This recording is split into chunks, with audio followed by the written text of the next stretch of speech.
தானே இப்போ மாங்காய் இல்லை சாப்பிடலையான்னு கேட்டியே, அப்போ நீ வாங்கிட்டா. என்ன வாங்கி கொடுக்குறேன்? பப்பு என்ன சாப்பிட்ற? கடிக்கிற போட்டு என்ன கடிக்கிற நீ? என்னம்மா பல்ல போட்டு கடின்னு கடிக்கிற? அது பேர்னா தேங்காய் ஓடு. நீ சாப்பிட்றியா? என்னது இது? இங்க என்ன பண்றீங்க? என்ன நீ சிங்கம் மேல உட்கார்ந்து ஸ்டில்ல கொடுத்து நிக்கிற? நீ ஸ்டில்ல கொடுத்தா சிங்கம் ஆக முடியுமா? ஆக முடியாது. நான் அடிச்சு போட்டுருவேன், பார்த்துக்கோ.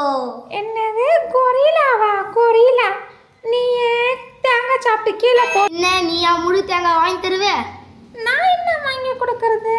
நீ தானே நான் தேங்காய் சாப்பிட்டு கீழே போடுறேன்னு சொல்றேன். அப்போ நீ புதுசா வாங்கிட்டா. ரெண்டு பாப்பாங்க நிக்குது, நம்ம சொரிஞ்சிக்கிட்டு இருக்கு. இதுதான் குரங்கு சொரின்னு சொல்லுவாங்களா? நான் வேணா உன்னை வந்து வாங்கிட்டே சொரிஞ்சு விட்டா? நீ எனக்கு எதுக்கு சொரியிற? என் ஃப்ரெண்டு இருக்காங்கப்பா, இங்க பாரு. அப்ப கூட அது விடுற மாதிரி இல்ல, அது தேங்காய் விடுற மாதிரியே இல்ல. ஆமா, நான் விட மாட்டேன். நான் விட மாட்டேன். தேங்காய் சாப்பிட்றவ விட மாட்டேன். நான் கோச்சிங் உன் பேச்சுக்கா போ. நான் கூட பேச மாட்டேன். என் கூட நீ விளையாடவே வரல. நான் மட்டும் சாப்பிட்றேன் போ. என்ன நீ நான் பார்க்குறேன். நீ என் பக்கத்தில் உட்காந்தா கூட நான் உன்னை பார்க்க மாட்டேன். போ உன் பேச்சுக்கா. சப்ஸ்கிரைப்.